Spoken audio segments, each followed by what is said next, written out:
Welcome everyone guys. So I hope आप सभी ने एमकेट दे दिया होगा, और जिन्होंने नहीं दिया उनके लिए भी ये वीडियो बहुत इंपॉर्टेंट है, बिकॉज इसमें मैं कुछ क्वेश्चंस डिस्कस करने वाला हूँ जो बच्चों को एग्ज़ाम टाइम में काफ़ी डिफ़िकल्टी आई सॉल्व करने में। और मैं अपनी अप्रोच शेयर करूँगा कि मैंने कैसे अटैम्प्ट किया पेपर, और स्पेसिफिकली उन क्वेश्चंस को मैंने कैसे डील किया। ठीक है, जिन्होंने अभी एमकेट नहीं दिया है, ये वाला एमकेट है 2317, वो हर क्वेश्चन को पहले पॉज करेंगे, उसको सोल्व करेंगे।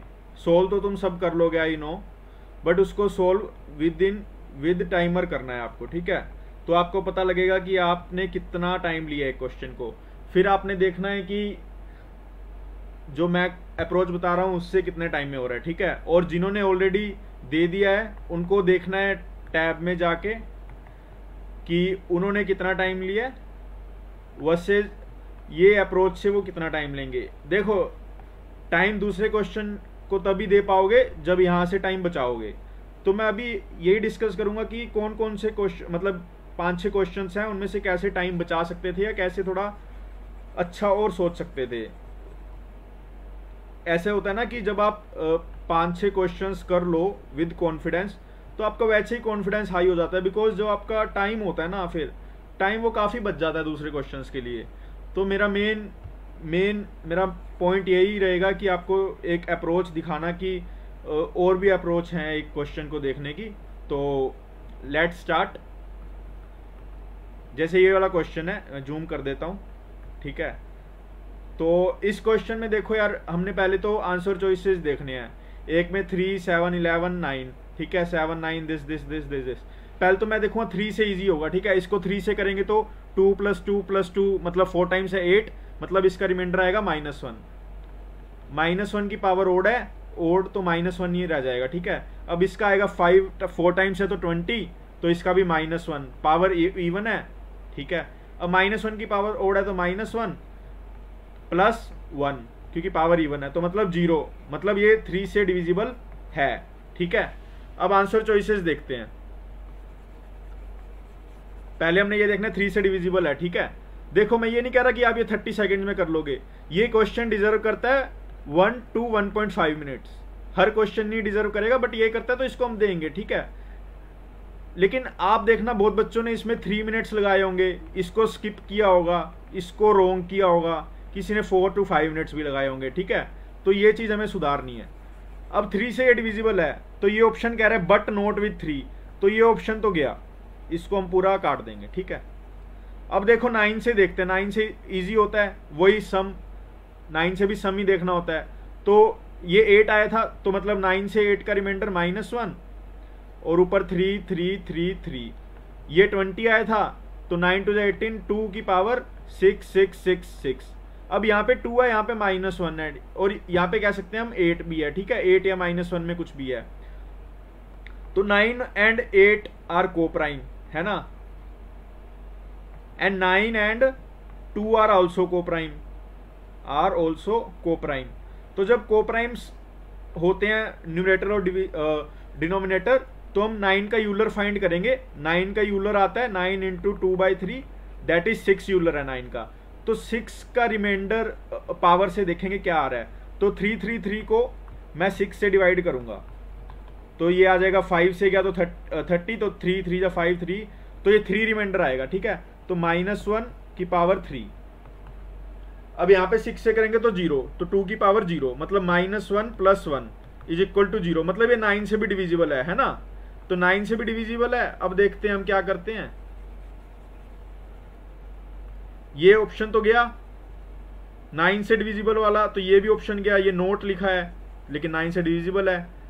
अब यहाँ पे भी 9 से, यहाँ पे भी 9 से है। अब 7 से देखेंगे कि 7 से है या नहीं, फिर हमारा आंसर आ जाएगा परफेक्ट।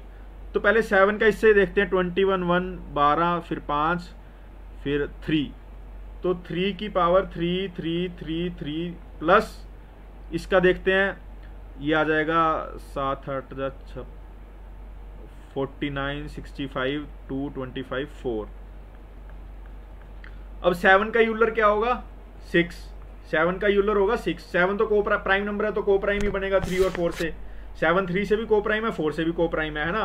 तो 6 का यहाँ से रिमाइंडर हम करेंगे तो क्या था 3 और इसका 0, तो मतलब 27 का 7 से डिवीजन करेंगे तो 27 का 7 से डिवीजन करेंगे 6 + 1, तो मतलब ये नंबर 7 से डिविजिबल है ना। तो ये नोट 7 है तो ये भी कट गया, तो हमारा आंसर क्या आ जाएगा, n इज डिविजिबल बाय 7 9 11। ठीक है, n इज, ये समझ आ गया। अब मैं बताता हूं कि आपकी गलती कहां पे होती है। आपने पहला ऑप्शन देखा, आपने 3 से चेक किया, 7 से चेक किया, 11 से चेक किया, 9 से चेक किया।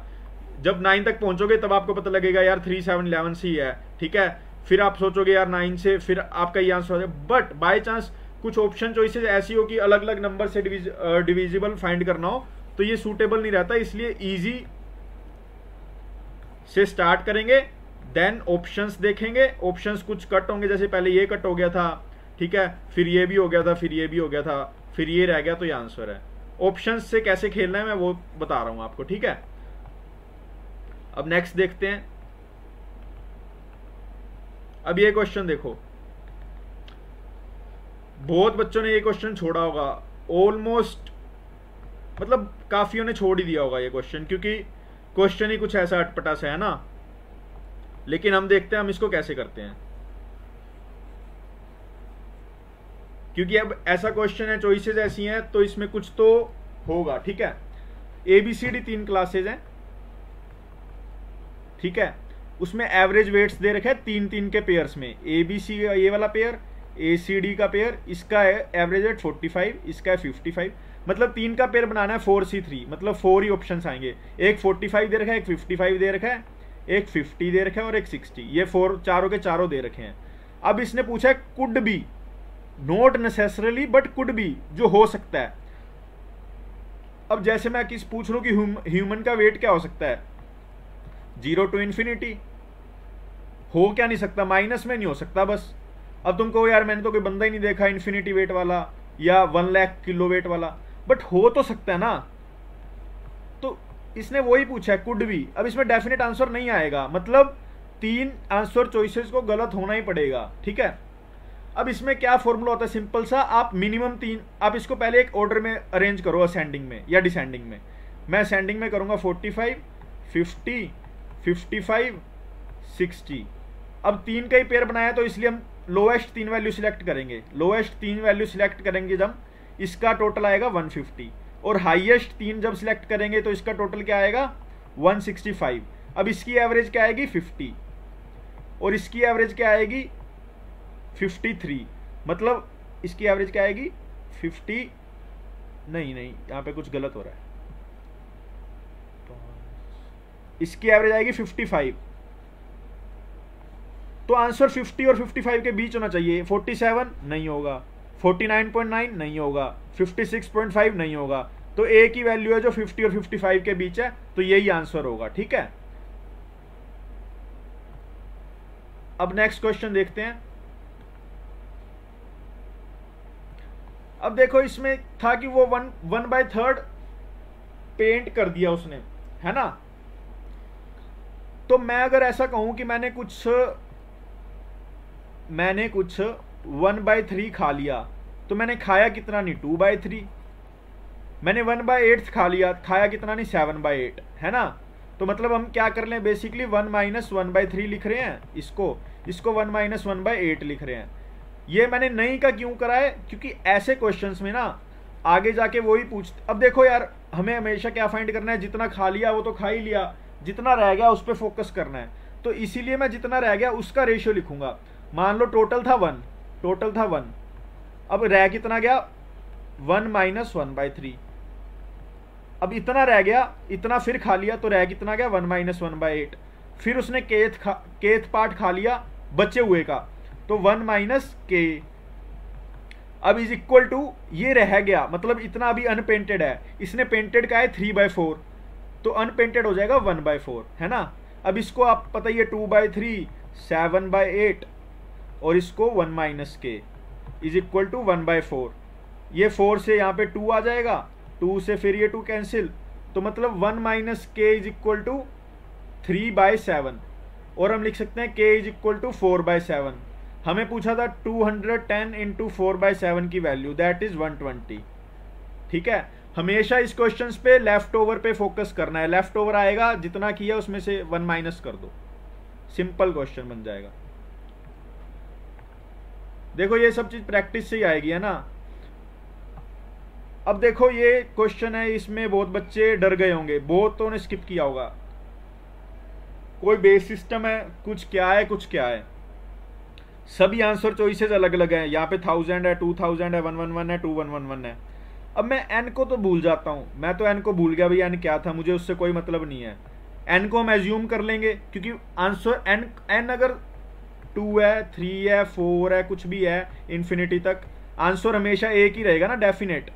इधर और ऐसा कुछ तो है ही नहीं इसमें, डेफिनेट आंसर है। तो n मतलब कुछ भी लेके देखेंगे उसमें सेटिस्फाई करना चाहिए n को। तो हम कौन से नंबर सिस्टम से ज़्यादा कंफर्टेबल है, 10 के, क्योंकि अगर मैं 12 लिखूं तो इसको 12 हम कब बोलेंगे, 10 के नंबर सिस्टम में बोलेंगे ना। तो हम 10 के नंबर सिस्टम ही पढ़ते आ रहे हैं छोटी क्लासों से, तो हम 10 से स्टार्ट करेंगे।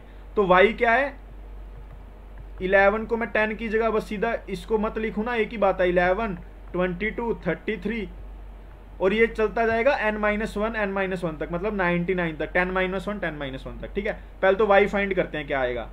इसमें मैंने 11 कॉमन ले लिया, तो 1 + 2 + 3 टिल 9। अब ये sum of n 9 natural numbers है, तो y is equal to 9 × 10/2, that is 5। तो y आ गया 45 × 11। अब हमें फाइंड करना है 2y, तो 2y क्या आएगा, 90 × 11, दैट इज 990। इसमें प्लस करना है 10, तो प्लस कर दिया 10, आंसर आना चाहिए 1000। अब देखो एक ही चॉइसेस है, यही 1000 है, बाकी 2000, 111, 211, तो हमारा यही आंसर हो जाएगा।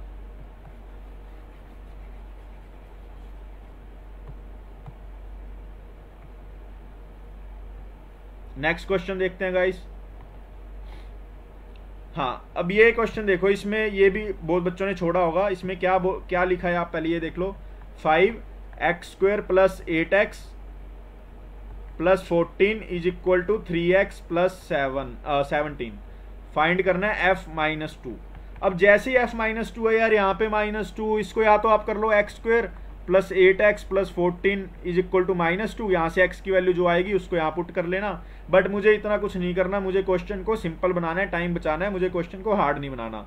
ठीक है, हार्ड तो पहले ही होता है क्वेश्चन, ऊपर से हार्ड तुम बनाओगे तो फिर बस खेल खत्म ही है। तो इसको मैं क्या लग रहा है मुझे, x² 8x, तो इसको अगर मैं ऐसे लिखूं,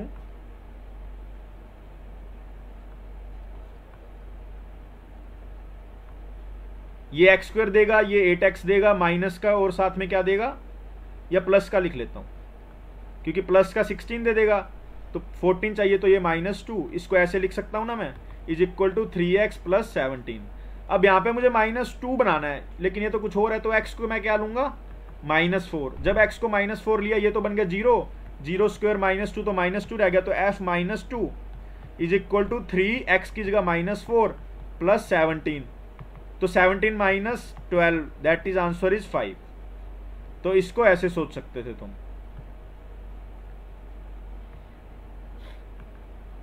अब देखो, ये क्वेश्चंस को करने के 1000 तरीके हो सकते हैं ना, कोई भी तरीका हो सकता है, लेकिन एक चीज मैं आपको कहूंगा, एक छोटी सी चीज याद रख लो, डिफरेंशिएशन। बहुत सारे टीचर बोलेंगे इसकी जरूरत नहीं है, इसकी जरूरत नहीं है, जरूरत तो हमें किसी चीज की भी नहीं है, ठीक है, लेकिन कुछ चीजें ऐसी होती है जो तुम्हारी लाइफ इजी बना देती है ना। नीड और उसमें फर्क है ना, डिमांड में। तो ये हमारी एक नीड नहीं है, लेकिन डिमांड जरूर बनानी है इसको, ठीक है। बहुत टाइम पड़ा है, इसको आराम से सीख सकते हो।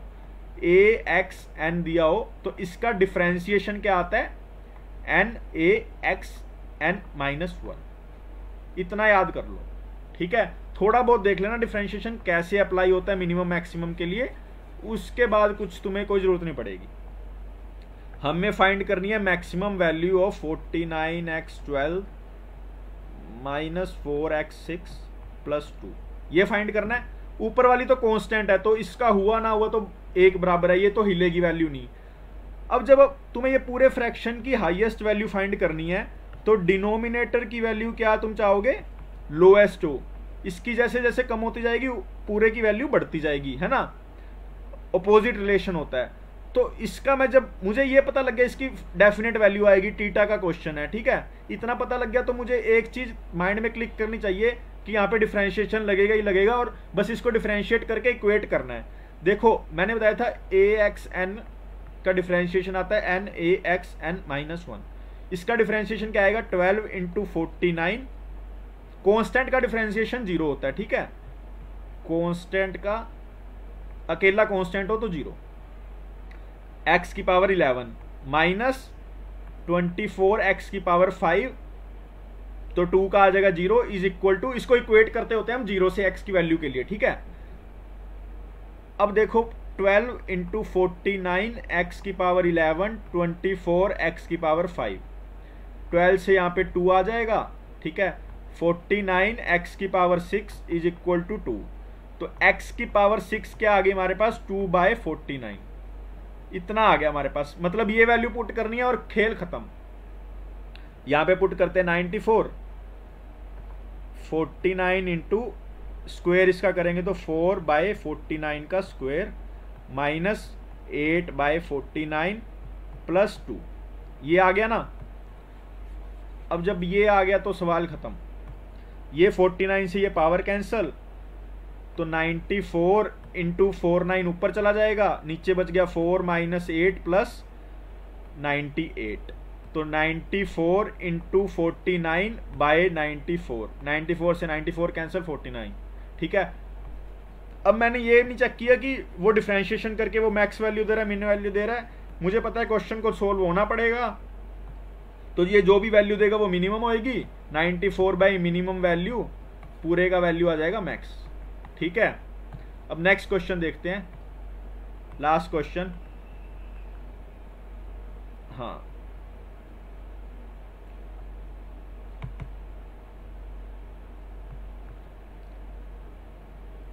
देखो, दो इक्वेशंस दे रखी हैं,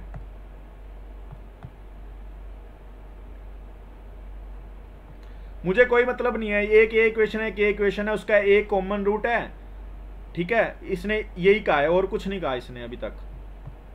एक ये इक्वेशन है, एक ये इक्वेशन है वन कॉमन रूट, एक कॉमन रूट है, ठीक है, एक ही कॉमन रूट है। कितनी स्टेटमेंट्स ट्रू हो सकती हैं? कॉमन रूट ये आएगा, कॉमन रूट ये आएगा, स्क्वायर ऑफ कॉमन रूट ये आएगा, 0 1 2 3, बस 3 से ज़्यादा तो स्टेटमेंट्स ट्रू नहीं हो सकती, ठीक है।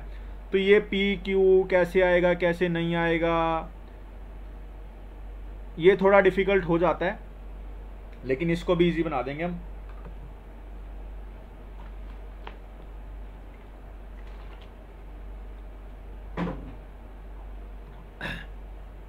लेट से मेरी इक्वेशन है x - 1 x - 2 is equal to 0, पहली इक्वेशन। इसको सोल्व करेंगे आएगा x² - 3x + 2 is equal to 0, इतना आ गया, इससे ज़्यादा तो कुछ नहीं है। इसका कॉमन रूट मान लेते हैं हम 2 है ना। देखो स्क्वायर दिया हुआ है ना, तो मतलब स्क्वायर भी करना पड़ेगा, तो 1 का स्क्वायर तो 1 ही है, तो इतना मज़ा सा नहीं आएगा, तो 2 ले लेते हैं, क्योंकि फिर 4 भी आना चाहिए ना, तो हमारा थोड़ा श्योरिटी ज़्यादा बढ़ जाएगी। तो कॉमन रूट है हमारा 2, ये 2 है हमारा कॉमन रूट, तो अगली इक्वेशन बनेगी x - 2, कॉमन रूट आ गया, एक रूट अलग आएगा तो x - 3 ले लिया, तो इससे इक्वेशन क्या बनेगी x² - 5x + 6 is equal to 0। ये दो इक्वेशन आ गई, एक तो इक्वेशन है x² - 3x + 2 is equal to 0, x² - 5x + 6 is equal to 0, ठीक है, ये आ गई। कॉमन रूट है हमारा 2, p की वैल्यू पहले से आएगी -3 और q की वैल्यू आएगी 2, इस इक्वेशन पे फोकस करेंगे। अब न करेंगे इस पे, तो l की वैल्यू आएगी -5 और m की वैल्यू आएगी 6, आ गई। अब पहला ये चेक करो, pm -18, ये रहा pm, ql है -10, -10 का माइनस करेंगे तो +10, q2 -m, ठीक है, ये आ गया -8 -4, आंसर आ रहा है 2, तो कॉमन रूट 2 आ रहा है, तो मतलब पहली स्टेटमेंट तो है ट्रू, पहली स्टेटमेंट है ट्रू। अब दूसरी स्टेटमेंट आ गई, q - m, l - p, तो -4 -2 2, 2 कॉमन रूट आ गया, ये भी ट्रू। अब नेक्स्ट देखो, square of common root pm p into M minus 18 minus QL, QL है -10 प्लस 10, L -5 माइनस p, तो ये आ गया -8 -2, तो ये आंसर आ गया 4 ही चाहिए था, स्क्वायर चाहिए था ना, तो 2 का स्क्वायर 4, तो ये भी सही है। मतलब हमारा आंसर क्या आएगा, हमारा आंसर आ जाएगा 3। अब इतना कर लिया, टाइम भी काफी लग गया, मतलब ऑलमोस्ट तुम्हारा आंसर करेक्ट है, ये आंसर सही है। लेकिन आप देखना चाहते हो तो एक केस और भी ले सकते हो, मान लो x-2 x-1, ये तो हमारी पहली क्वेश्चन थी, बाद में ले लो x-2 x-7, जहां पे हमने 3 लिया तो 7, मतलब 2-3 केस से भी ले सकते हो। पर ये चीज तुम्हें चेक कब करनी है, जब तुम्हारा सारा पेपर हो जाए तब, नहीं तो इतना तो सही होगा 100%, कभी कभी 1-आधा% बहुत ज्यादा ट्रिकी हो, वो बात अलग है, ठीक है। आई होप आपको सभी क्वेश्चंस की अप्रोच अच्छी लगी होगी। अगर अच्छी लगी है तो यार कमेंट, लाइक ये सब कर दो, मैं वैसे जनरली कहता नहीं हूँ, बट हाँ चैनल्स पे और भी बहुत कुछ आ रहा है, तो आप अपने दोस्त के साथ शेयर कर सकते हैं। और ग्रुप डिस्क्रिप्शन में आपको लिंक मिल जाएगा टेलीग्राम ग्रुप का, वहाँ भी आप ज्वाइन कर सकते हैं, वहाँ पे आप कोई भी मॉक्स कुछ भी डिस्कस कर सकते हैं। The group is all yours, and thank you and have a nice day.